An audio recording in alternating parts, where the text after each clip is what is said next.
दर्शक नमस्कार। साझा टेलिभिजन एचडीबाट प्रसारण हुने कार्यक्रम साझा बहस विशेष गरेर निर्वाचन विशेषमा यति बेला म कार्यक्रम प्रस्तुता भुवनजी छु भने निर्वाचनको सङ्घारमा छौँ। अबको 1-2 दिनमा लगभग नेपालभरि नै मेयर तथा उपमेयरको दावेदारी अथवा नाम चाहिँ लिस्ट आइसक्नेछ र त्यससँगै स्वतन्त्र उम्मेदवारहरूको पनि अब चर्चा परिचर्चा चल्ने गरेको छ र स्वतन्त्र उम्मेदवारहरू पार्टीले केही गर्न सकेन र पार्टीबाट चाहिँ आफ्नै कार्यकर्तालाई भोर्ने अथवा चाहिँ पार्टीको लागि गर्ने व्यक्तिको लागि गर्ने मात्रै भयो, समाजको लागि गरेनन् भन्ने व्यक्तिहरूको ठुलो चाहिँ एउटा चाहिँ हुइम्पिन छ र ठुलो पङ्क्तिहरू स्वतन्त्र उम्मेदवारको रूपमा आउने प्रयास गरिराख्नु भएको छ र कोही पार्टी छोड्दै गर्दाखेरि कसैले त पार्टीले नै आएर चाहिँ कन्भिन्स गर्ने अथवा स्वतन्त्र उम्मेदवार चाहिँ किन हुने भन्दाखेरि पार्टीले दिएन, यत्रो वर्षको योगदान भयो दिएन भनेर पनि स्वतन्त्र उम्मेदवार भएको अवस्था छ।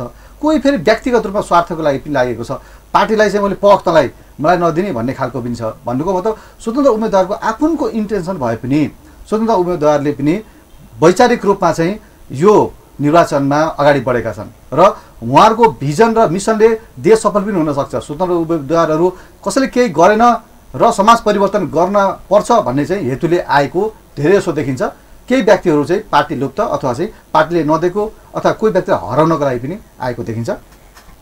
त्यही रहेर एकजना हामीले स्वतन्त्र उम्मेदवारलाई आज यस स्टुडियोमा उदयमानको रूपमा हामीले लिएर आएका छौँ र उम्मेदवारी घोषणा गर्दै गर्दाखेरि त्यो व्यक्तिलाई यो मञ्चदेखि ठाउँ दिँदै गर्दा त्यो व्यक्तिले साँच्चै के स्वतन्त्र उम्मेदवार भएर चाहिँ या नगरपालिका या चाहिँ गाउँपालिका चाहिँ परिवर्तन गर्न सक्छ या भने चाहिँ स्वतन्त्र उम्मेदवारहरूले पनि साँच्चै नै यो निर्वाचनमा पार्टी होइन स्वतन्त्र उम्मेदवारलाई चाहिँ मतदान दिनपर्छ भन्ने कुरा त्यो धारणाको स्थापना गर्छन् भन्ने विषयमा रहेर छलफल तथा परिचर्चा गर्नेछौँ। यति बेला हामीसित हुनुहुन्छ लुम्बिनी सांस्कृतिक नगरपालिका उपमेयरको लागि दावेदारी प्रस्तुत गर्नुभएको छ, उहाँ हुनुहुन्छ निरज श्रीवास्तव। तपाईँलाई स्वागत छ। धन्यवाद। निरजजी, मैले तपाईँलाई पहिलेदेखि चिन्छु होइन, एउटा चाहिँ कम उमेरको लगभग तपाईँ चिन्दाखेरि म तपाईँ 28-27 वर्षको हुनुहुन्थ्यो होला होइन। त्यो बेलामा ठेकदारको रूपमा चिन्थेँ मैले तपाईँलाई होइन। विकास निर्माण गर्नुपर्छ भौतिक पूर्वाधारमा चाहिँ होइन मा लाग्यो भने पैसा पनि कमाउने सेवा पनि हुने भनेर लागेको व्यक्ति।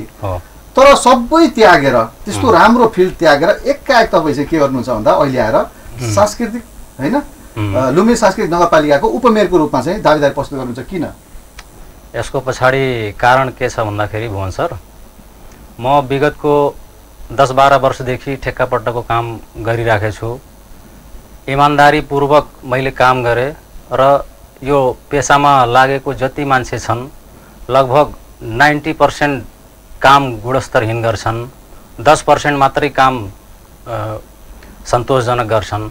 यसमा मेन कारण के छ भन्दाखेरि अब तपाईँको स्थानीय तपाईँको नगरपालिका गाउँपालिका अथवा भौतिक पूर्वाधार कार्यालय जुनसुकै निर्माण सम्बन्धी कार्यालय होस् त्यसको इन्जिनियर प्राविधिकहरू त्यो मिलेर तिनीहरूले अनियमितता गरेको हुन्छन्। अब म एउटा मेरो फ्यामिली तपाईँको मेरो भनौँ भने तपाईँको मेरो ठुलो बुवा चाहिँ गाविस अध्यक्ष हुनुहुन्थ्यो पहिला। अब उहाँको सेवा हेरेर मलाई पनि राजनीतिमा लाग्नुपर्छ भन्ने मेरो विश्वास भयो र चाहना पनि थियो कि म चुनावमा लडौँ भनेर। अनि म त्यही सोचेर राजनीतिमा लागेँ। तपाईँ ठेकै गर्दा पनि तपाईँ विश्वास गर्नुभयो तपाईँका काम गर्नेहरूले गुणस्तरीय काम गरेन? तपाईँलाई घाटा पनि भयो त्यो प्रोजेक्टमा? ठुलो घाटा त अब धेरै नै भयो। अब मेरो जुन इमान्दारीको साथमा मैले काम गरेँ त्यो हिसाबले मैले उपलब्धि पनि पाएन र मेरो जुनियरहरू जसको साइकल किन्ने औकात थिएन तिनीहरू 1 करोडको गाडीमा चढिरहेछन्। त्योसँग मलाई ईर्ष्या छैन ठिक छ कमाउन्, तर के छ यो हाम्रै जनताको पैसा हो, हाम्रै गाउँठाउँको पैसा हो, त्यसलाई युटिलाइज गर्नु पर्यो कि जनताको विकासको लागि आएको पैसा त्यसलाई राम्रो ढङ्गले काम गर्नु पर्यो, गुणस्तरीय काम गर्नु पर्यो। गुणस्तरीय काम गर्न सकेन होइन। तपाईँ ठेक्दारका समस्याहरू धेरै छन्, कमिसन नदिन काम हुन्न होइन, कमिसन नदिकन अनुमति त्यहाँ पैसा निकासी हुन्न, दुनियाँ लफडा देखेर ओहो हामीले त अब चाहिँ यसरी त हुन्न, म अब चाहिँ अनुगमन पनि राम्रोसित भएन होला पक्कै पनि। त्यो नहुँदै गर्दाखेरि अनुगमन क्षेत्र कसले गर्छ त भन्दा उपमेयरले होइन। त्यसले गर्दा उपमेयरको लागि दावेदारी हो होइन। भनेपछि तपाईँ बल्ल अहिले चाहिँ 34 वर्षको हुनुहुन्छ। हजुर। तपाईलाई विश्वास गर्ने वातावरण छ स्वतन्त्र उम्मेदवारलाई विश्वास गर्छन् जनताहरूले? गर्छन् नि, किन नगर्ने। पार्टीले टिकट दिएन भने पनि के स्वतन्त्र उम्मेदवारहरू जिते छैनन् अहिलेसम्म।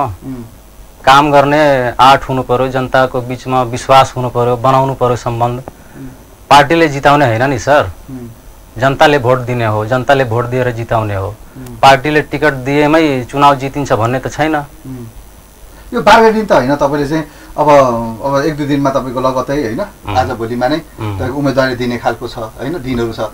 अब अरूले दिएन, माग्न जाँदाखेरि पत्ताएन, म चाहिँ तिम्रो विरुद्धमा उठ्छु होइन, र यो प्रचार गर्दै गर्दाखेरि होइन, यो टेलिभिजनबाट अन्यबाट चाहिँ प्रचार गर्दै गर्दाखेरि फेरि तपाईँलाई चाहिँ नगरिदिनुहोस् निरजजी, आइदिनुहोस् म तपाईँलाई यो दिन्छु, त्यो खालको वातावरण सिर्जना गर्न त होइन यो।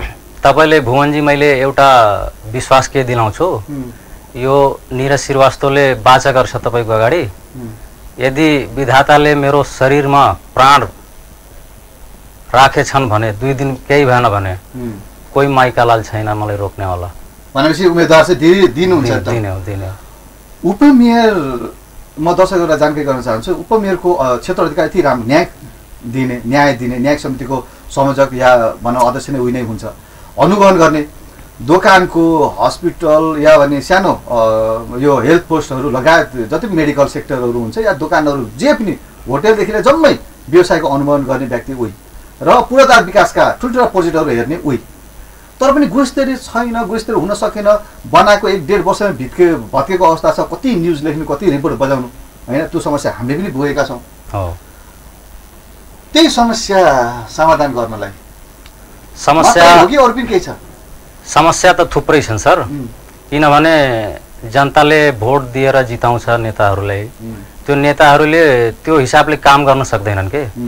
अहिले अब तपाईँको पहिला के थियो, अनपढ जाहिलहरू एउटा भनौँ न, अब नेपालको पढे लेखेको मान्छे विदेशमा गटर साफ गरिराखेछ अनि अनपढ जाहिलहरूले देश चलाइराखेछन्। के हुने हो देशको स्थिति? अहिले तपाईँको एउटा पढे लेखेको बुद्धिजीवी उसमा जानुस्, त्यसले के भन्छ, आफ्नो छोराले डाक्टर बनाउँछु, इन्जिनियर बनाउँछु, पाइलट बनाउँछु, तर नेता कसैले बनाउँछु भन्दैन के। एउटा पब्लिकमा नेगेटिभ थिङ्क आइसकेछ, त्यसलाई हामीले यङ जेनेरेसनले चेन्ज गर्ने हो के। अब मधेसतिर त अब तपाईँको जात जाति बढी, धर्म होइन बढी चाहिँ हुन्छ। चुनावमा त तपाईँको पार्टीभन्दा पनि लास्टमा त जात होइन र पारिवारिक बन्धन होइन, अनि त्यसपछि तपाईँको धर्मले नै गर्छ। तपाईँलाई चान्सेस छ कि तपाईँलाई पत्याउँछ जस्तो लाग्छ त्यो पुरानो पुस्ताले? पुरानो पुस्ताले पत्याउँछन् मलाई, किनभने मैले लगभग 7-8 वर्षदेखि लगातार क्षेत्रमा सेवा गरिराखेको छु। म यो राजनीतिलाई कुनै पेसा होइन, यसलाई मैले सेवाको रूपमा लिन्छु। सेवा भन्दा पनि अब तपाईँको वृद्धहरूको खुट्टा दबाउने अनि तिनीहरूलाई त्यो हिसाबले सुविधा दिने होइन। सेवा गर्यो भने उहाँहरूको आवश्यकता जुन हुन्छ, उहाँहरूले चाहेको कुरा आवश्यक जुन छ त्यसलाई मैले कसरी पुरा गर्न सक्छु, त्यो मेरो चाहना हो। हुन त यो फेरि अन्तर्वार्ता चल्दै गर्दाखेरि भुवनजीले यो प्रश्न गरिदिनु भएन भन्नु होला, अहिले तपाईँ चाहिँ ठेकदारको रूपमा चाहिँ तपाईँ हुनुहुन्छ कि अहिले? छैन। तपाईँको नाममा दर्ता पनि छैन है? छैन। मैले पहिला पनि तपाईँको काम गर्दाखेरि अरूकै नाममा फर्म थियो, एउटा भनौँ न को कन्ट्र्याक्टरको रूपमा मैले काम गरेँ, तर आधिकारिक रूपमा मेरो कुनै फर्म छैन। भनेपछि अब तपाईँ खुला हुनुहुन्छ, अब उम्मेदवारको लागि चाहिँ खुला हुनुहुन्छ हैन, सक्षम हुनुहुन्छ एकदम। अब भनेपछि अब उपमेयरको क्षेत्र अधिकार त अनुगमन गर्नेदेखि लिएर न्याय समितिहरूको कुरा त छ, तर यसले चाहिँ बजेटमा चाहिँ त्यति धेरै प्रभाव पार्दैन हैन। छलफल त होला, अब रिस उठेबार विद्रोह गर्ने अथवा झगडा गरेर उठ्ने होला हैन। अब के सोच्नु भएको छ खास यहाँ आउँदै गर्दा विकास निर्माणको कामलाई चाहिँ मैले गर्छु अथवा चाहिँ सेवा गर्छु भन्दै गर्दाखेरि बुझ्नु भएको छ उपमेयरको के काम हुन सक्छ र म के गर्छु भनेर त्यस्तो केही छ? अब उपमेयरको काम कर्तव्य र दायित्व के छ भन्दाखेरि अब सबभन्दा पहिला उपमेयर चाहिँ न्यायिक समिति हेर्ने हुन्, त्यसपछि अनुगमन समितिको प्रमुख हुन्, त्यसको साथसाथमै तमाम उहाँहरूको कार्यक्षेत्र छ। अब हामी नयाँ हौँ हैन, त्यहाँ काम गर्ने वातावरण मिलाउँला, साथीहरूलाई सबैलाई मिलाएर अब हाम्रै नगरपालिकाको कुरा हेर्नुहोस्, लुम्बिनी सांस्कृतिक नगरपालिका तपाईको 5 वर्ष भइसक्यो निर्वाचन भएको, अहिलेसम्म हाम्रो नगरपालिकाले आफ्नो भवन बनाउन सकेको छैन। वर्ष महिनाको तपाईको लाखौं रुपैयाँ भाडा तिरेर अब भनौँ न टोटल वेस्ट छ त्यो। किनभने अब 5 वर्षमा जति भाडा तिर्यौं नि हामीले त्यो पैसाले त हाम्रो भवनै बन्थ्यो नि आफ्नो। के भयो त्यस्तो अब आरोप अरूमाथि किन लगाउने, किनभने अब त्यस्तो बानी छैन मेरो। अरूलाई आरोप लगाउनु भन्दा राम्रो के छ भन्दाखेरि हामीले के गर्न सक्छौं, हामीले केही परिवर्तन ल्याउन सक्छौं कि? त्रुटि भएछ सबै। जस्तो उपमेयरको विषयमा कुरा गर्दै गर्दा हैन, उपमेयरको अब तपाईले दाबीदारी गर्दै गर्दा हामीले समस्या समग्र हैन नगरपालिकाको होला, त उपमेयरमा त्यहाँ निगरानी भएको अवस्था छैन, देख्नु भएको हैन? छैन। बाटोहरू बिग्रेको अवस्था छ, पास त्यो पैसा नलिकन पास भएको त्यस्तो अवस्था छ त्यहाँ। अब त्यो इन्टरनल कुराहरू भित्र जानुहुन्छ भने धेरै कमी कमजोरीहरू छन्। त्यो खाली लुम्बिनी सांस्कृतिक नगरपालिकाको मात्रै हैन, लगभग 95% पालिकाहरूमा त्यही समस्या हो। के छ समस्या भन्नुहुन्छ? समस्या अब भौतिक पूर्वाधारको उसमा हेर्नुहुन्छ भने तपाई अब ठेकेदारहरूको कम्पिटिसन यति बढी छ, बिलो गएर 40-45% सम्म बिलो गएर काम लिन्छन्। अब आधा पैसा त्यो छोडेर काम लियो भने काम कसरी गुणस्तरीय हुन्छ? अब कि त त्यसमा करप्सन गर्नु पर्यो। त्यही हो, करप्सन गर्छन् अनि यताउता सबैले मिलाएर काम गर्छन्, बिल फरचोट गराउँछन्। यहाँसम्म कि मेरो नगरपालिकामा 2 टिप्पर माल खसालेर 5-5 लाख रुपैयाँ भुक्तानी भएको प्रमाण छ के। तर मैले अब त्यतिखेर सम्बन्धित निकायलाई जानकारी गराए पनि कसैले केही चासो लिएन। यही सब अनैतिक क्रियाकलापहरू देखेर मैले एकदम सोच नै बनाएको छु कि अब जे होस् परिणाम, म अब उपमेयरकै चुनाव लड्छु र पब्लिकले त्यहाँको जनताले मलाई चाह्यो भने, समय अवसर दियो भने मैले कसरी काम गर्नुपर्छ भने मैले देखाइदिन्छु। 2 टिप्पर झारेर 5 लाख रुपैयाँ खर्च भएछ। यहाँसम्म कामै नगरे पनि बिल भुक्तानी भएछ। के तपाईले सम्बन्धित ठाउँ कहाँ जानुभयो? त्यो कसले जानकारी गराउनुभयो? अब नाम त ठ्याक्कै भन्दैन मैले हैन, तर मिडियाको साथीहरूले पनि भने, प्रशासनमा पनि भने, तर कसैले केही चासो लिएन। अनि नगर प्रमुखलाई पनि भन्नुभयो? भने उपप्रमुखलाई भन्नुभयो? सबलाई भने, इन्जिनियरलाई पनि भन्नुभयो? यहाँ अब मेरै गाउँको बाटो, अब भनौँ न, म त एउटा मेरो प्रोफेसन हो कन्स्ट्रक्सनको काम गर्ने थियो, हो हैन थियो। मेरो गाउँमा एकजना कन्ट्र्याक्टरले ठेक्का लिए, उहाँको काम के थियो ग्रेभल खसाल्ने। ग्रेभल खसाल्ने काममा तपाईको एस्टिमेट थियो 279 घन मिटर, जुन कि तपाई 279 घन मिटरको हिसाब गर्नुहुन्छ भने लगभग तपाईको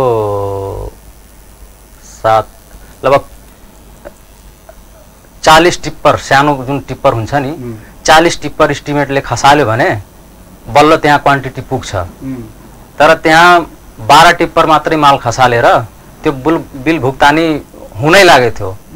तर टाइममा मलाई मेरो गाउँको मान्छेहरूले म कहाँ आए कि दाइ यस्तै यस्तै हुँदैछ, के गर्ने, यहाँ त लुटालुट छ हैन, अब के गर्नु पर्यो भने ठिक छ सम्बन्धित निकायमा जाम्ला। अनि इन्जिनियरलाई बोलाए, मेयरलाई बोलाए, प्रशासकीय अधिकारीलाई बोलाए अनुगमन गर्नलाई, उपमेयर पनि आउनुभयो।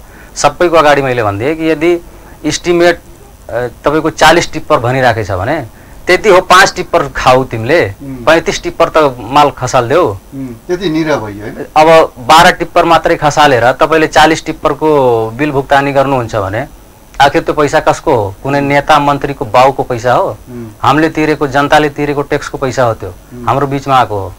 त्यो हामीले त्यसलाई सदुपयोग गर्न पायौं नि। अनि बल्ल गएर त्यति जब मैले इन्जिनियरलाई समेत भने थिए, यदि तपाईले बिल पास गर्नुभयो भने तपाईको खैरियत छैन। अनि त्यति कडा रूपमा मैले उ गरेपछि बल्ल त्यसको आधा भन्दा बढी पैसा काटेर त्यसले बिल भुक्तानी हो। भनेपछि त्यस्तो नदेखेका पाटा त धेरै छन् हैन? धेरै छन्। यहाँसम्म भुवनजी तपाईलाई अब थाहा छैन होला कि कतिपय यस्ता निकायहरू छन् कामै नगरिकन तपाईको कागजमा मात्रै काम हुन्छ, फिल्डमा गएर हेर्नुहुन्छ भने एउटा ढुङ्गा पाउनुहुन्न। त्यो पनि भुक्तानी भएको हुन्छ। त्यस्तो अवस्था छ। अख्तियारमा त्यस्तो त्यो अभ्यास भएन त्यो। अब अख्तियारको कुरा के भनौँ, सही बोल्यौँ भने धेरै त्यसको बोल्ने टाइम यही हो, बोल्ने समय नै यही हो। मलाई के लाग्छ सुन्नुहोस् न, अब चाहे यसको म यो इन्टरभ्यू दिएर गएपछि मेरो परिणाम जे भयो नि मलाई परवाह छैन के। मलाई यस्तो फिल हुन्छ कि अख्तियार दुरुपयोग आयोग अनुसन्धानले आफ्नो काम कर्तव्य आफ्नो जिम्मेवारी राम्रोसँग पूर्ण गरेको भए यो देशको नेता प्राविधिक सबै तह लाग्थे। होइन, यो त जानकारी नभएको पनि त हुन सक्छ नि। जानकारी कसैले गराउँछ कसैले गराउँदैन। कसैले नगरपालिकासम्म गएर त्यहाँ अब भयो अब योभन्दा अगाडि नजाऊँ, कसैले त्यहाँसम्म पनि कारवाही पनि भएछ, अख्तियारले कारवाही पनि गरेछ, त्यस्तो छैन। तर एउटा भनौँ न त्यो अख्तियार दुरुपयोग आयोग अनुसन्धानको लगभग सम्पूर्ण कार्यालयमा जुनसुकै पालिका होस्, जुनसुकै नगरपालिका होस्, गाउँपालिका होस्, त्यसमा आफ्नो एउटा केही नै त एउटा त कर्मचारी खटाइदिन पर्छ त्यहाँ, किनभने सबै मान्छेको पहुँच त्यहाँसम्म हुन्न के। अब सबै मान्छे त बुटोल अख्तियारमा पुग्न सक्दैन नि, भैरवा प्रशासनमा पुग्न सक्दैन, कम्तीमा एउटा कर्मचारी त राखिदिनु पर्यो त्यहाँ, अलिकति डरको वातावरण होस्। तपाईँले पुलिस प्रशासनलाई पनि जानकारी गराउनु भएन? आएन। पुलिस प्रशासनले के गर्न सक्छन् त्यसमा? पुलिस प्रशासनले अब त्यहाँ गएर उजुरी गर्नुहुन्छ, अब उनले भन्छन् हाम्रो काम सामाजिक सुरक्षा दिने हो, अब त्योभन्दा बाहिर अधिकार छैन हाम्रो। पुलिस प्रशासनले के गर्न सक्छन् त्यसमा? हुन पनि हो। अब पुलिसको रोल के हुन्छ? तपाईँ जानुभयो भने त्यस्तो समस्या त धेरै छन्, त्यो त एउटा नमुना मात्रै होइन। नमुना हो, समस्या यति छन् कि अब तपाईँले दिनभरि मेरो इन्टरभ्यू लिनुभयो भने भ्याउँदैन। भनेपछि यस्ता किसिमका चोर प्रवृत्ति छन् होइन, गुणस्तरहीन काम गर्नेहरू व्यक्तिको लागि होइन, तह लाउन त्यो पनि कसको मान्छे हुन्? हामीले जुन मान्छेलाई जिताएर पठायौँ नि वडाध्यक्ष र मेयर उपमेयरलाई, तिनीहरूकै प्रतिनिधि हुन्। भन्नाको मतलब मेयर उपमेयर या भने वडाध्यक्षको होइन आफन्तीहरू तिनीहरूकै आसेपासेको मान्छे मिलाएर चाहिँ। अब आफ्नो मेयर हो, म 40% बिलो काम हालेछु, त्यसको अब बचेको जति पैसा छ त्यसको काम फेरि कोटेसन मार्फत अथवा उपभोक्ता समिति मार्फत अथवा अरू कुनै मार्फत त्यो मेयरले त दिइहाल्छ नि त्यसलाई, आफ्नो मान्छेलाई। तपाईँको मेयरले त अहिले छोडेको, अहिले पार्टी छोडेको परिवर्तन गर्नु भएको छ भर्खरै। उहाँको त अहिलेसम्म केही थिएन, स्वतन्त्र रूपमै लड्छन् भन्ने सुनेको थिएँ, तर 2-4 दिनदेखि चर्चामा छन् कि नेपाल के अरे समाजवादी पार्टीमा बाट टिकट पाउने कुरा छ उहाँको। किन हाँस्नुभयो फेरि? अब हाँस्नै पर्छ। अब लगभग 10 वर्ष अगाडिदेखि नै हामी पुरा हाम्रो जति आफन्तीहरू छन्, मेरो पारिवारिक सम्बन्ध थियो उहाँसँग, उहाँलाई जिताउनलाई हामी सायद त्यति मेहनत आफ्नो लागि गर्दैनौँ भने हामी पनि त्यो मुकाममा पुग्न सक्छौँ के। भनेपछि तपाईँको यति नजिकको नाता हुँदा पनि आज चाहिँ काम गरेन, भ्रष्टाचार गर्नु भन्न बाध्य छैन? छ, गर्नुभएको छ। त्यसको विरुद्धको लागि चाहिँ आज चाहिँ निरज श्रीवास्तव चाहिँ उठ्दैछ होइन? हो।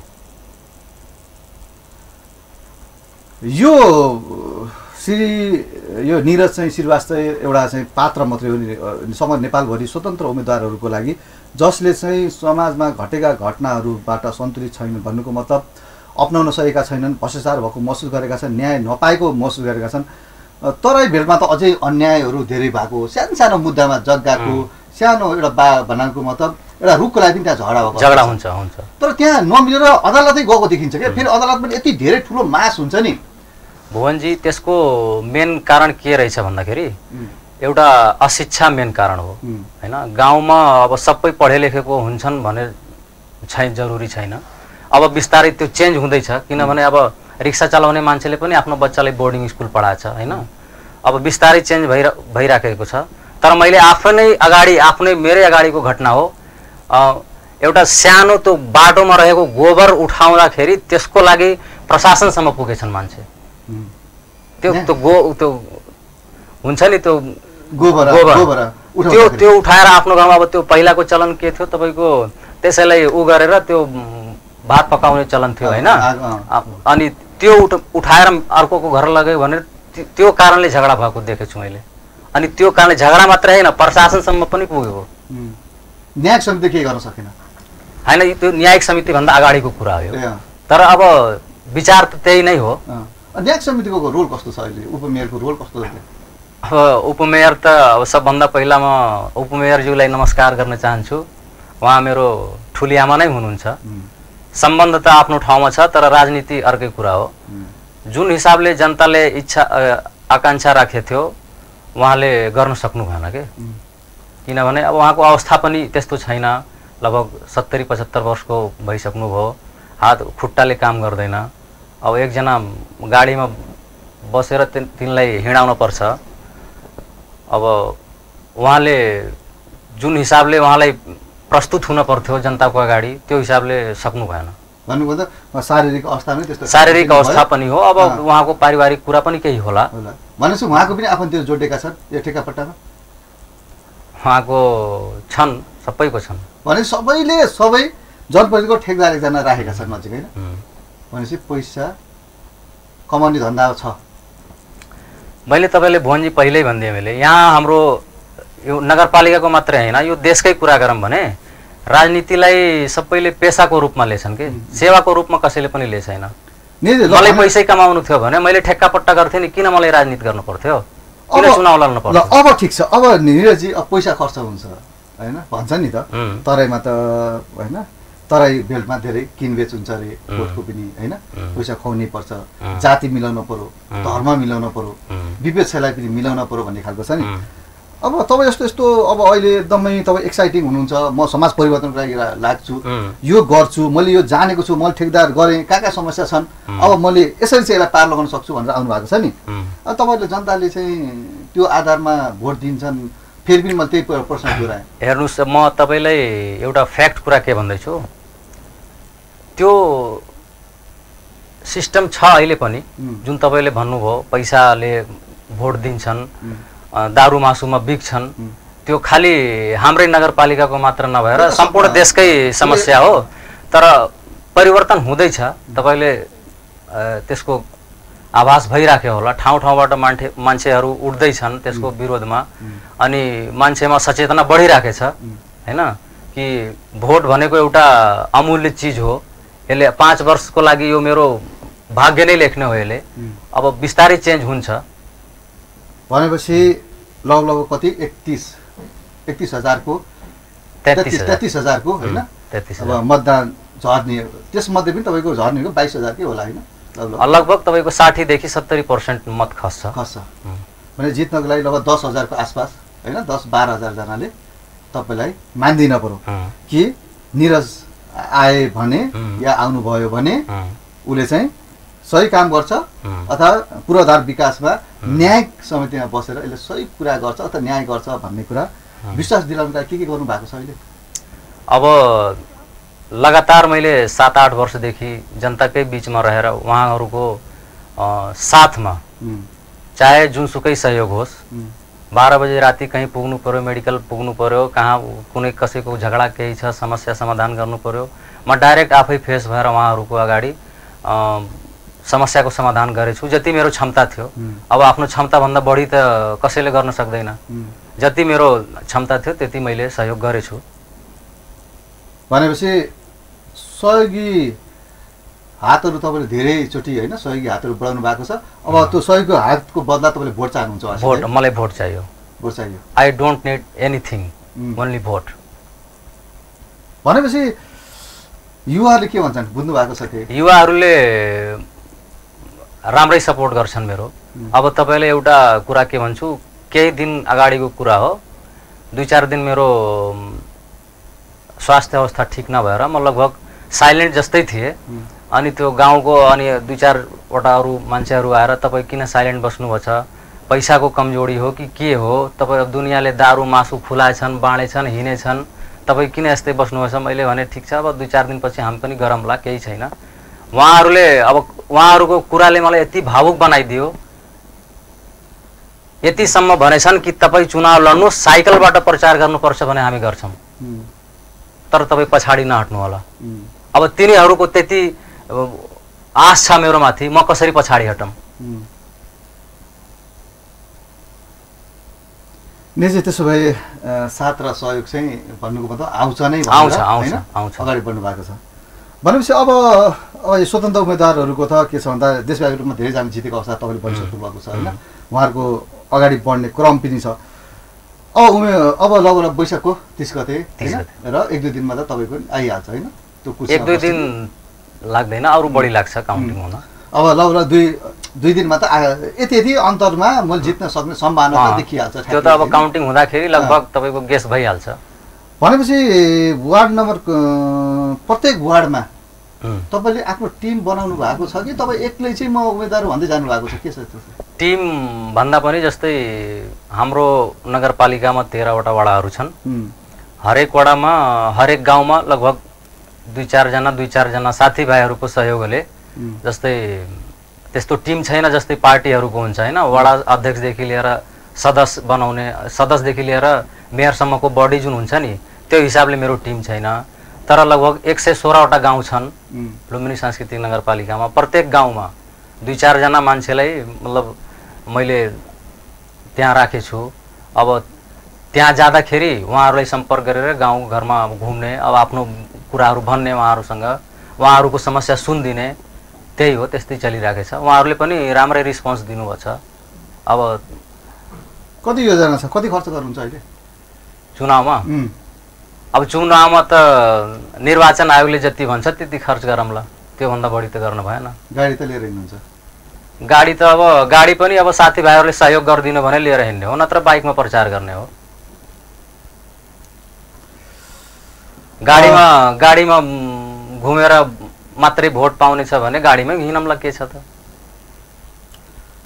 निजी तपाईलाई धन्यवाद दर्शकबिन यति बेला हामीसित लुम्बिनी सांस्कृतिक नगरपालिका जुन नगरपालिका नेपालको एउटा सांस्कृतिक हिसाबले पनि र विश्वले पनि पहिचान बोकेको र सम्भावना नेपालको सबभन्दा टुरिज्म क्षेत्रका सम्भावना बोकेको ठाउँमध्येको लुम्बिनी सांस्कृतिक नगरपालिका जसको उपमेयरको रूपमा चाहिँ निरज श्रीवास्तवज्यूले आफ्नो जोरदार रूपमा अगाडि बढ्नु भएको छ र जित्ने सम्भावना पनि छ भन्दै हुनुहुन्छ तर यो उपमेयरको भूमिका महत्त्वपूर्ण छ यो समाजमा यो कुरा चाहिँ अझै पनि जनप्रतिनिधिले बुझ्न सकेको अवस्था छैन कि जस्तो चाहिँ लाग्छ किनकि अझै पनि होटलमा तपाईँको मेडिकलमा या कुनै जुनसुकै सेक्टरमा पनि गुणस्तरहीन खानेकुराहरू डेट एक्सपायर भएका सामानहरू पाइने गरिन्छ र बाटोको क्वालिटीको त कुरै नगर्नुहोस् होइन त्यो त अब त्यसको त र घरको त कुरै नगरौँ सरकारी भवनहरूको त्यसमा चाहिँ ओपिसीको ठाउँमा राति पर्नु उस्तै पिभिसी पनि हालिदिएको चाहिँ हामी देख्दछौँ तर साँच्चै यस्ता व्यक्ति जसले चाहिँ त्यो क्षेत्रमा भिजेर लामो समय भिजेर यस्तो हुन्न है अब यसलाई परिवर्तन गर्नुपर्छ यो परिवर्तन के कसरी गर्ने त भन्दा ठेक्का छोडे त भएन राजनीतिमा आएर उपमेयरमा जित्यो भने मैले चाहिँ यो बलियो आधार चाहिँ खडा गर्छु भनेर जुन निरञ्जनजी हिँड्नु भएको छ निरजजीलाई पहिला अग्रिम चाहिँ शुभकामना पनि छ अगाडि बढ्नुभयो हार र जित आफ्नो ठाउँमा होला तपाईँको प्रयासलाई हामी पनि एकदमै बधाई पनि दिन्छौँ र आगामी दिनमा हार जित भयो भने अगाडि बढ्नु होला त्यो पनि शुभकामना छ भन्दै म कार्यक्रम प्रस्तुता भुवनजी पनि यहाँले बिदा हुन्छु हस्त धन्यवाद नमस्कार